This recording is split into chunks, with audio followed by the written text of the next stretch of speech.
Donc on va essayer de la faire vivre.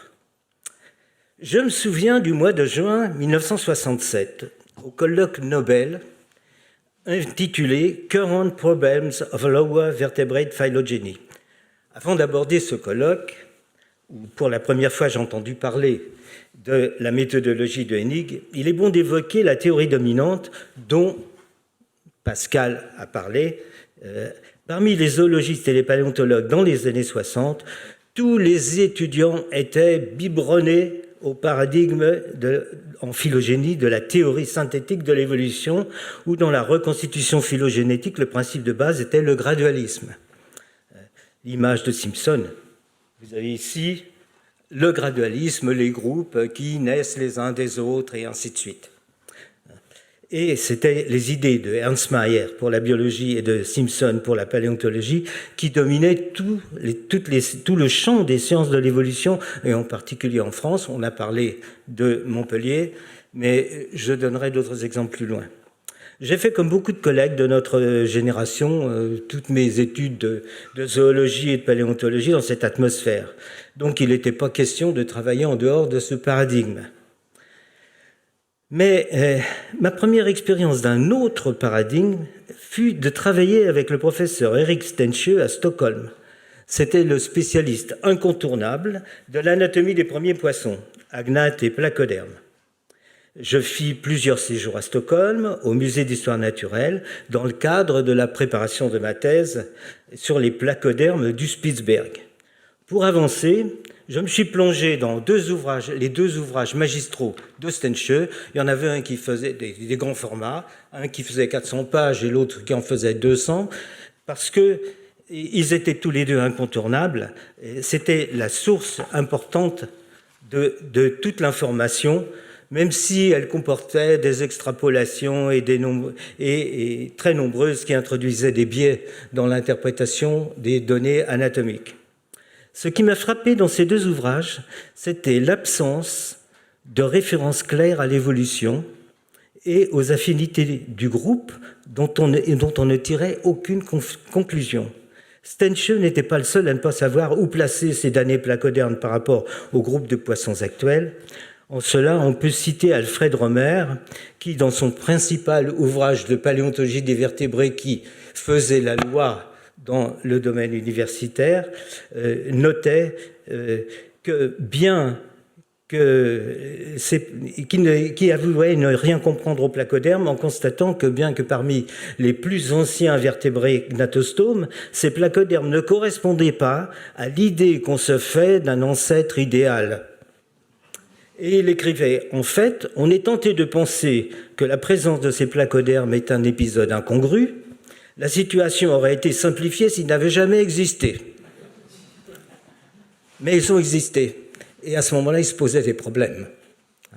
Quand vous travaillez sur les placodermes et que vous lisez ça, vous vous dites « Mais où va-t-on » En fait, Stenshø et toute l'école de Stockholm ne cherchaient pas vraiment à tracer la position phylétique des placodermes dans leur ensemble, mais en comparant séparément les groupes de placodermes aux groupes actuels, ils travaillaient vers la recherche de l'archétype des vertébrés.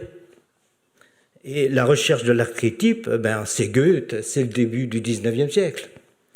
Mais ça continuait à vivre. Ça a continué à vivre également au Senckenberg à Francfort, qui était le musée qui a été fondé par Goethe. Alors, en fait, ça consistait en accumulation de données et de comparaison dans un souci de reconstituer l'ancêtre idéalisé du modèle placoderme, se retrouvant dans chaque taxon et de retrouver dans chaque taxon l'ancêtre idéalisé du modèle placoderme, en retrouvant dans chaque taxon étudié le plan initial supposé. C'était un peu comme en chimie, rien ne se crée, rien ne se crée, rien ne se perd, tout se transforme. C'est l'impression que l'on a quand on lit tout ça et quand on voit la manière dont les choses sont analysées. Dans cette ambiance, donc, j'ai insisté, invité par la Fondation Nobel, en élève et accompagnateur de mon patron Jean-Pierre Lehmann, au symposium sur les vertébrés inférieurs à Stockholm en juin 67. Il y avait du beau monde, hein. Tous les grands noms de l'époque dans le monde des poissons fossiles. Il y avait les pontes, Errol White de Londres, Walter Gross de Stuttgart, Robert Denison et Rainer Zangel de Chicago, Anatole Heinz d'Oslo, David Obruchev de Moscou, Bob Schaeffer de New York et bien entendu Erik Jarvik et Erik Stensjö. Mais surtout, j'ai rencontré là-bas tout un groupe de jeunes chercheurs qui sont devenus pour beaucoup des amis et des promoteurs des idées de Willy Hennig, en particulier Gary Nelson, Colin Patterson, Roger Miles et Niels Bonde. C'est à la fin du colloque, en clôture du banquet final, que Lars Brundin, qui était un pair, PAIR, de Stensjö à l'Académie suédoise, un spécialiste des moucherons qui renomme, qui fit une présentation de l'application des principes phylogénétiques en systématique et en théorie évolutive. Autrement dit, la méthode de Willy Hennig. J'avoue que à cette présentation, j'étais vraiment peu réceptif sur le coup, mais une phrase m'a frappé. Je la cite. C'est ma traduction, hein. Le processus de spéciation doit être vu comme une division d'une espèce ancestrale en espèce fille et non comme un branchement d'une espèce fille sur à partir d'une espèce ancestrale persistante. Alors, lorsqu'une espèce fille isolée acquiert son isolation reproductive et le statut d'espèce séparée, alors l'espèce mère cesse d'exister. Il faut se tenir à cette interprétation, même si l'espèce ancestrale, comme ça peut être souvent le cas, pourrait rester pratiquement inchangée. C'est après tout une conséquence logique de la définition de degré de parenté phylogénétique, et cette définition se suffit à elle-même comme une évidence. Pour moi, ce n'était pas du tout évident, hein. Sur le coup, j'étais profondément troublé. Je me disais, quand même, l'espèce ancestrale, la phrase sur l'espèce ancestrale, ça me semblait un paradoxe, pour peu qu'on en reste à la biologie. En revanche, j'ai assez vite réalisé qu'il s'agissait là d'une conséquence du fait que l'analyse phylogénétique est une analyse rétrotemporelle, comme en généalogie. Sans descendant, il n'y a pas d'ancêtre. C'est les descendants qui lui donnent ce statut dans l'enquête phylogénétique. À la différence d'une pratique courante chez les paléontologues de l'époque, et encore aujourd'hui, de partir des ancêtres supposés primitifs vers les descendants supposés plus évolués. La méthodologie de l'enquête phylogénétique part du concret, de l'existant, pour, grâce aux hypothèses de synapomorphie, déterminer les groupes frères. C'est ces derniers qui permettent de concevoir l'ancêtre commun et qui n'est qu'une hypothèse réfutable en fonction des données disponibles chez les descendants. Dans un monde biologique où la descendance avec modification est une nécessité du fait de la sexualité, il n'est pas pourtant possible de retrouver et caractériser un organisme qui soit physiquement l'ancêtre. L'ancêtre commun n'est qu'une hypothèse réfutable en fonction des données disponibles. Concevoir l'ancêtre en lui attribuant les apomorphies des descendants, c'est le réifier, comme l'écrit Gary Nelson. C'est transformer un concept en objet. On quitte alors le domaine de la science pour entrer dans celui de la communication. C'est fermer le système, quitter l'hypothèse pour l'imagination, quitter la science, comme dit Karl Popper. C'est cette réflexion qui m'a fait choisir d'élaborer le cladogramme des placodermes qui a complètement changé le but de ma thèse soutenue le 28 novembre 1978. J'y avais inclus un chapitre consacré à la méthode hennigienne. Lehmann n'était pas partisan de cette méthode, mais il ne s'est pas opposé. Il eut cependant une objection et me fit remarquer que selon lui, le principe de parcimonie ou d'économie d'hypothèse était une erreur. En disant, vous remplacez un principe de vérité par un principe de simplicité. Ma réponse fut simple. Monsieur, si j'avais la vérité, je ne ferais pas de recherche. J'ai ensuite ajouté, vous avez une responsabilité dans cela. Si je n'avais pas entendu Brundin, je ne sais pas si j'aurais entendu parler de Hennig. Lors de la soutenance, le président du jury de thèse était Édouard Bourreau, un paléobotaniste, lui aussi tica sur les considérations épistémologiques qui concernaient la méthode cladistique. Le professeur Robert Hofstetter, membre du jury, défendit mon point de vue.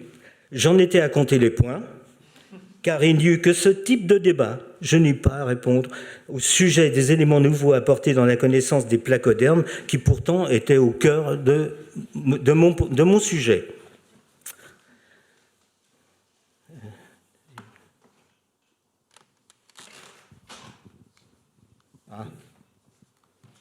Voilà. Je me souviens aussi du premier entretien du muséum qui s'est tenu également en novembre 1978, à l'initiative de Jean Carayon, alors directeur du laboratoire d'entomologie du muséum. Cet entretien fut consacré à la méthode cladistique pour une bonne part. La cheville ouvrière de cette réunion fut Loïc Mathil, avec qui j'avais des liens amicaux, nés autour de l'approche des phylogénies, en particulier des idées de Hennig, qui, comme Loïc, était un spécialiste des diptères. Nous avons travaillé dur pour organiser les choses. En particulier, nous avons considéré que l'accès aux idées de Hennig nécessitait une traduction en français des textes fondamentaux de la cladistique. Nous avions fait pour usage personnel des traductions de Hennig 65, l'Annual Review of Entomology, de Nelson 1970 et d'autres. Nous en avons tiré un volume polycopié en une centaine d'exemplaires à distribuer aux auditeurs de ce mini-colloque. La surprise fut grande lorsqu'on vit, malgré une faible diffusion, un amphi de paléontologie bondé d'auditeurs et parmi eux, des nombreux collègues de Paris 6, spécialistes des sciences de l'évolution, surtout des généticiens, mais aussi des collègues de province et en particulier de l'université de Dijon, le professeur Henri Tintan dont on a parlé, dont Pascal a parlé, et Jean Chaline, le professeur Tintan était spécialiste d'ammonite, un gradualiste forcené, et Jean Chaline, spécialiste des dents de rongeurs. Ces deux collègues, partisans actifs du gracmalisme phylétique, emmenèrent le document avec eux. Quelques jours plus tard, certains de leurs élèves et jeunes chercheurs de leur labo, qui avaient entendu parler de la réunion, me téléphonèrent pour avoir une copie du poly. Car leur professeur les avait mis sous clé et avec interdiction d'accès. Ça sentait le soufre. Un second tirage du poly fut fait et envoyé. Ceci illustre l'importance de l'argument d'autorité qui fonctionnait dans une certaine communauté universitaire, mais surtout, il est clair que la pensée de Hennig dérangeait la pratique et les idées dominantes, en tout cas, au moins à Dijon. De plus, comme elle était critiquée par Mayr et Simpson, dont la vision de l'évolution et de la systématique traduite dans la théorie synthétique représentait un quasi-dogme pour un nombre important d'universitaires français.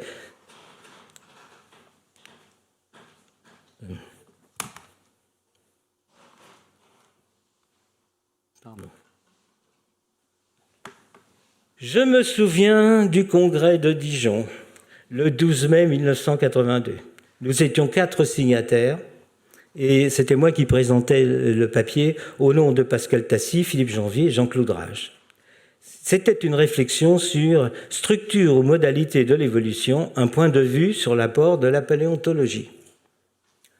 Le congrès traitait des modalités rythmiques et de l'évolution, comme vous voyez là. Les deux auteurs des articles sur les équilibres ponctués, Niels Eldredge et Stephen Gould, étaient présents au congrès. Les équilibres ponctués, comme l'a expliqué Pascal, excuse-moi, c'est l'émotion. Comme l'a expliqué Pascal, était une façon d'aborder l'évolution des lignées fossiles en application de la théorie de la spéciation allopatrique d'Ernst Mayr. Il postule que l'apparition des nouvelles espèces se produit après une stase sans modification, la nouvelle espèce correspondant à un saut évolutif, équilibre ponctué. En fait, Jean Chaline voulait convaincre les auditeurs que le gradualisme phylétique était le seul modèle légitime pour traiter de l'évolution, notamment avec les fossiles.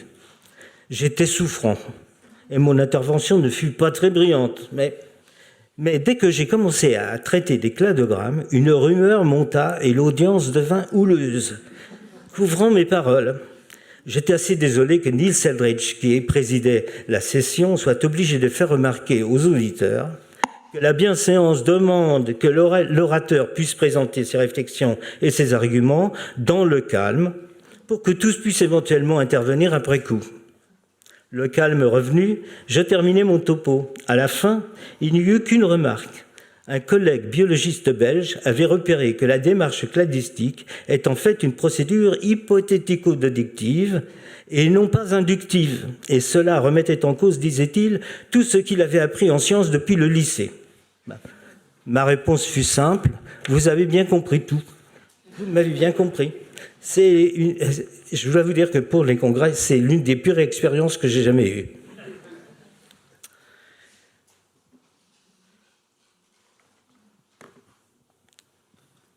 Je me souviens de la création de la SFS, mais j'insisterai pas, car cela a déjà été raconté par Pascal. Et également, il y a eu des échos dans les deux célébrations des 10 ans et des 20 ans de la société. Vous avez sur la photo, là, deux membres éminents, Loïc Mathilde et Thierry Bourgoin. Voilà. J'évoquerai maintenant, je me souviens d'un épisode essentiellement pour l'ouverture de la Société française systématique vers l'extérieur et les correspondances avec l'étranger.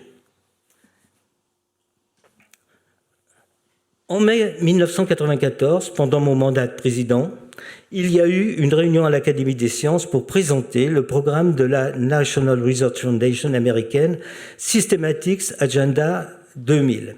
Alors là, la présentation avait été soignée, c'était vraiment de la communication à l'américaine. Ayant été informé par un email de mon collègue Joel Craycraft qu'une équipe de chercheurs de l'American Museum of Natural History venait présenter à Londres le programme, il me suggérait de profiter de l'occasion et d'organiser leur visite à Paris pour lancer les débuts de la recherche internationale sur la biodiversité. Là, c'était un élément important de l'activité de la société, la biodiversité. Donc on a organisé une réunion scientifique où les collègues américains, joints à des intervenants français, parlèrent, et cette réunion fut organisée à l'Académie des sciences avec l'appui de François Gros, qui était alors président de cette académie.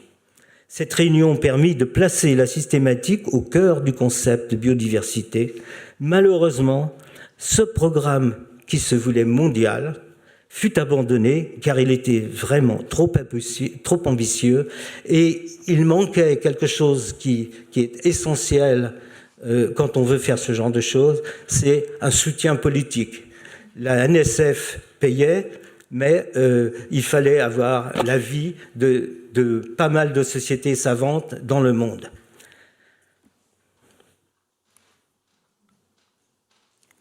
Je me souviens aussi de l'élaboration du programme Fauna Europea, qui fut un premier succès de financement de systématiciens par l'Union européenne.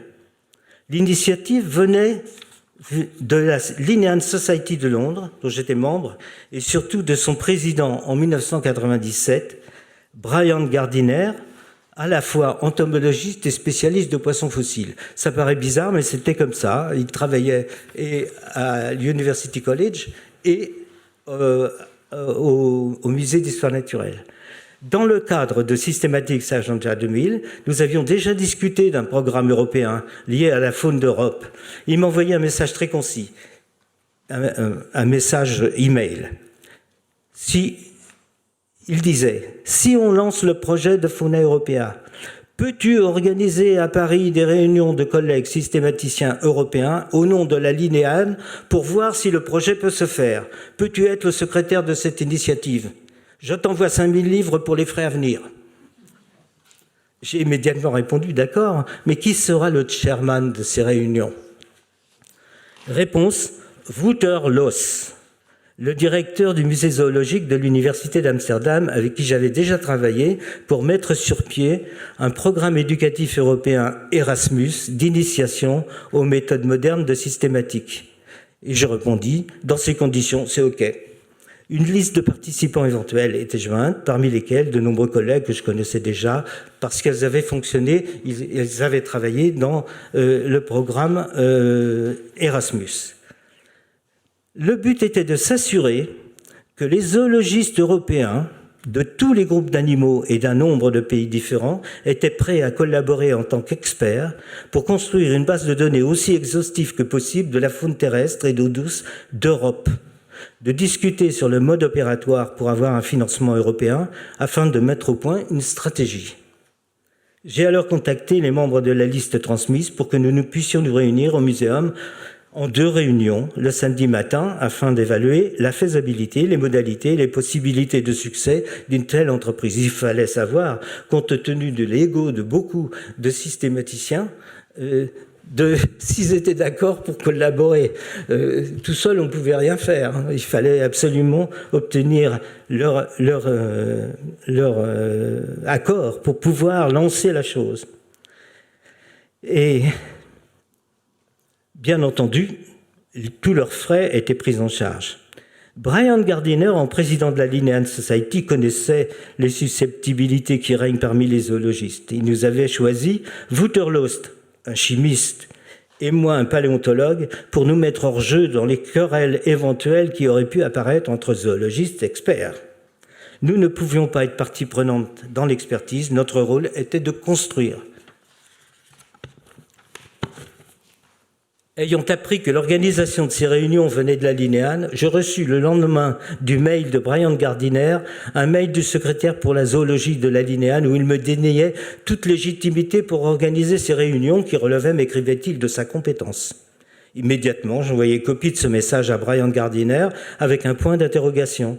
La réponse fut simple. Ce projet ne relève pas du secrétaire pour la zoologie, c'est le projet du président. Tout pouvait donc continuer. Cependant, nos collègues d'outre-Manche furent peu coopératifs dans le programme. À l'issue de ces réunions, un projet détaillé fut proposé à la communauté européenne en 1999 par 3 institutions, l'Université d'Amsterdam, l'Université de Copenhague et le Muséum de Paris, comme outil fondamental pour l'économie européenne. Il fut accepté et doté d'un budget de 3 millions d'euros. Pour une première fois, 450 systématiciens européens furent rémunérés pour leur expertise en fonction des listes de taxons fournies pour la base de données. C'est un pas essentiel dans la coopération internationale entre zoologistes européens qui a abouti au principal index taxonomique de référence de l'Europe disponible sur le web. Aujourd'hui, 260 000 noms, dont 145 000 espèces valides, y sont répertoriés. Dans la foulée, le dernier point que je souhaitais évoquer est Synthesis, le programme européen d'ouverture des collections d'histoire naturelle aux chercheurs européens dans leurs recherches sur la biodiversité actuelle et fossile. L'argumentaire qui fut présenté en commun par le Muséum de Paris, le Natural History Museum de Londres et le Musée zoologique d'Amsterdam à la Commission européenne de Bruxelles est que les collections d'histoire naturelle sont pour la recherche en biologie comparée aussi importantes que les synchrotrons pour la physique ou les laboratoires de pointe pour la biologie moléculaire. Il n'y a pas besoin de faire une collection européenne. Les collections, elles sont là. C'est les chercheurs qui se déplacent. La différence est que toutes les collections ne peuvent être regroupées en un seul endroit. Parmi les acteurs de ce succès, c'est François Bouvier qui était en charge au Muséum des programmes internationaux qui fut particulièrement efficace. Cela a commencé par le programme Parsist, doté de 419 000 €. Et puis ensuite, ce programme a duré 2 ans, de 1998 à 2000, puis Col-Parsist de 2002 à 2004, avec un budget plus important de l'ordre de 500 000 €. Et Ce fut une étape importante dans l'ouverture internationale vers des chercheurs, et en particulier des chercheurs des pays de l'Est qui étaient nouvellement entrés dans la communauté européenne et qui n'avaient jamais eu la possibilité, faute d'argent, de pouvoir aller dans les collections européennes et en particulier au muséum. Enfin, et ça c'est quelque chose qui me tient beaucoup à cœur, je me souviens de l'annonce que m'a faite Paul Chatelain le 2 octobre 2018 de la traduction de Systematics on Biogeography de Nelson et Platnick.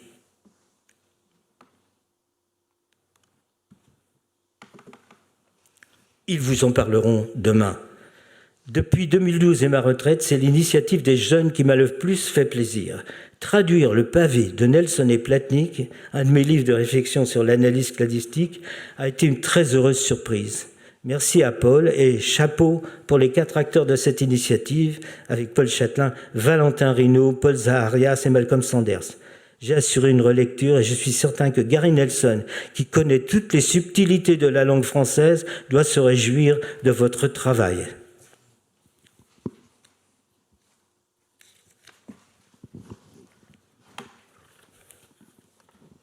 Enfin, pour finir, je me souviendrai qu'une société savante qui au départ a été décidée après un référendum auprès de la communauté des systématiciens, quelles que soient les spécialités des uns et des autres, théoriciens, botanistes, zoologistes, paléontologues, a fait sauter les barrières et libérer une parole interdisciplinaire. Et cela fait que notre société est un creuset pour diffuser des idées et pratiques nouvelles. J'ai eu le plaisir et l'honneur de participer à sa naissance et de la présider pendant plusieurs années. Ce fut une tâche très conviviale. Je retrouve ce qui m'avait fait adhérer auparavant à la Linnean Society de Londres, mais elle a des parrains un peu particuliers, le roi d'Angleterre et l'empereur du Japon. Est-ce mieux? Je me pose la question. Voilà, merci de votre attention.